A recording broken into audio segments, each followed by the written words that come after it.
Hey, Google's AI mode, Jaden, I don't know if you've seen now, has been, first of all, Google's doing everything. It feels like Yep. Google's doing everything. We see Logan Kilpatrick on X just saying how much Google is dropping every 5 minutes. New Gemini models, they are not slowing down. But we are obsessed with how you guys can use it. And Google's new AI mode in the app now lets you have a two-way voice chat with search. And Jaden and I, before we came online here, we're kind of talking about like, is this really impactful? Is it not? I have heavy thoughts on this. Jaden has thoughts on it. I'm going to turn it over to Jaden. By the way, I just have to get this out there. AIbox.ai. Guys, this is Jaden's software company that has blown up, and you'll know exactly why. You know how you pay for like different models? You're trying to figure out like what to pay for. $20 a month gives you every model. Claude, Gemini, Grok, ChatGPT, everything, all the image generators. And you think, how does that work? It's because Jaden is sort of, doing his own API stuff and token stuff and all this interesting stuff on the back. But still, $20 a month, you're comparing models right in the thing. It has been, I don't like to say the word game changer, so I won't. It has been transformational because this is what I do, paying for all these models and then switching from model to model. It's a brilliant interface. It has these little tabs. It's really, really cool. Check it out, $20 a month. Open AIbox.ai, guys. It's already huge. I love it so much. Jaden, back to this. What was your thought? Because I actually think that this is going to be kind of huge for a few reasons, but we were sort of going back and forth. Google's AI mode. What did you think of that? Okay, I'm super excited. Again, also thanks for the plug on AI Box. Really excited about that. This is really cool with what Google's doing, and the reason why I say this is because I think a lot of times when we see some of this disruptive technology coming out of OpenAI or Grok or Anthropic, like I'm always thinking like, okay, how's Google going to respond? And sometimes Google takes a long time to respond, and you see what happens, right? Like OpenAI gets an insane amount of market share. OpenAI comes out swinging with OpenAI with ChatGPT search, and they're really kind of trying to dig at that search market. And to be fair, for a long time, it was kind of my go-to, whether it was OpenAI or more recently, I've been using Grok a lot too. Both of them have a voice mode where when I'm driving, I'm Mm-hmm. sitting there and I have like some sort of burning question. Can't really use my phone while I'm driving, but I can hit voice mode and just sit there and have a conversation with it for 20 minutes, going in depth on a specific topic and getting a whole bunch of really useful information. I feel like my drive, like I love listening to podcasts on my drive, so that's useful. And if you guys are listening to this podcast on a drive, don't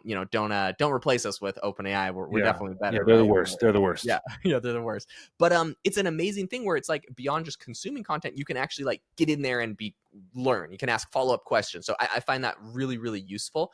And Google, I just found myself using less and less because it Right. lacked this capability.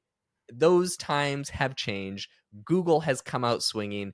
And so essentially, by the way, if you're watching over on Spotify or YouTube, you'll be able to see like a video. I'm sharing my screen, but on Apple will explain. But essentially, they have like an actual voice mode where you can click to chat with it and ask it questions about things that you're curious, and it'll kind of give you all of the responses about your Google search results as well. So they had this out about a week ago, and I was kind of publicly roasting them. So now I got to take it back, or not take it back. I'm happy they changed it. It's worth roasting a week ago, and it's good today. A Mm-hmm. week ago, what they first kind of launched with was you would do a Google search. They would have the normal Google links, but at the bottom, they had this little voice mode thing where it's like you could click and listen to like a voice memo for like 5-10 minutes. Now, that was like, okay, I called it borderline useless, and I think it was pretty much useless because honestly, if I have my thumbs to do the search, and maybe I use like voice to text to do the search, like I'm not sitting there trying to click on another button, like those darn buttons when I'm driving. I do not want to click on any buttons. I don't want to look at my phone. I just want like it either talks to me or nothing, right? Like, so I think it's great now that they removed that, because before it was just like a little voice clip. I was Yeah. going to sit there and click on voice clips. Now you can actually have a conversation. People love Google. They love the Google search. They love the search results. My wife, who we've been on ChatGPT for ages since it came out, I see her now more and more on Google looking at those kind of featured AI snippets at the top. Right. And so I'm like, oh, you're using Google again. She's like, yeah, like the feature snippets are pretty good. And it's already like my default on my browser. So like I just use it a lot. So I think this is interesting. And I think we'll see more and more people maybe migrating back to Google that weren't there before, or getting more value out of it for sure, with that AI, and now with turning that into a whole conversation that they can talk to it about. Yeah, this is what's interesting is that, we live in a bubble, and if you are listening to this podcast, you are in the bubble with us. Okay, Yeah. so don't pretend like you're not. Yeah. But Hate I'm to sure break that it you to have, you. yeah, right. You have to pop your bubble.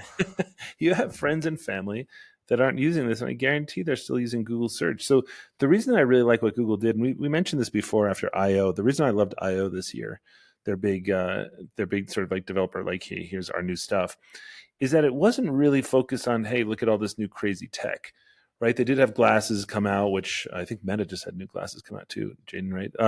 Yep. But the cool thing about it was that it was really focused on how people are going to use these tools, and I think that is ultimately what's going to make the big impact. It's not, oh my gosh, look, this thing can do this or can do this, because a lot of those things are not overly useful. And what people need to do every day is look up information and get information. And so Google, I don't want to say they dropped the ball, but 2023 was not a good year for Google. 2024 wasn't even a particularly good year for Google, the first half Yep. of 2024, because what they cracked open the door. They had 92% search share or something like that. They Yep. cracked open the door to Perplexity. They cracked open the door to for ChatGPT.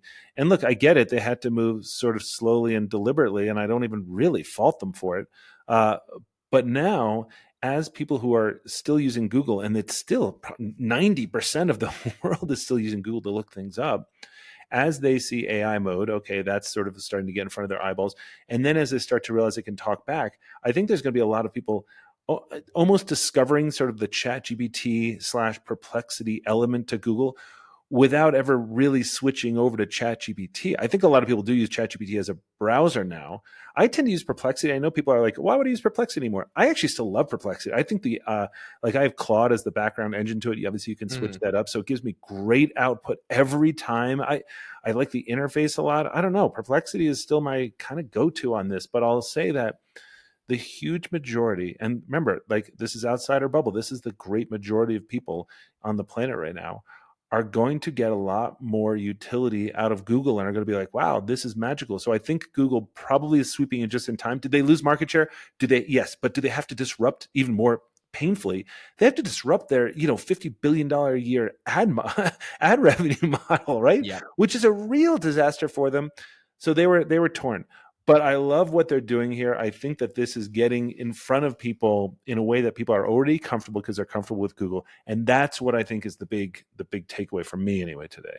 100%. One other thing that I do think is like worth pointing out here that's pretty cool is because live search, it's actually running in the background on your phone. And so because of that, you can essentially be talking to it while you're using another app, which is kind of cool. Oh, I You didn't know can't that. do that with like ChatGPT or other ones. As soon as you kind of close out of the app, it'll disappear. So that is cool. You can be using another app, talking to it. In the future, they're going to bring out the ability for it to see what's on the camera. So they'll probably be able to bring out the feature of Very showing cool. you what's looking at what's on your screen, and you can ask it questions about that, which is pretty cool. You also have the option to click a transcript button, and then you can actually see just like your whole conversation, the transcript, which OpenAI already does that. Well, it kind of like when you wrap up a conversation with OpenAI and end it, then you can go over and see like kind of the transcript. So I'm not sure if it's going to be able to do it while it's talking to you or after, but either way, very interesting because you're able to essentially go and revisit all of your all of your responses, kind of look through the history of that. So that's pretty cool.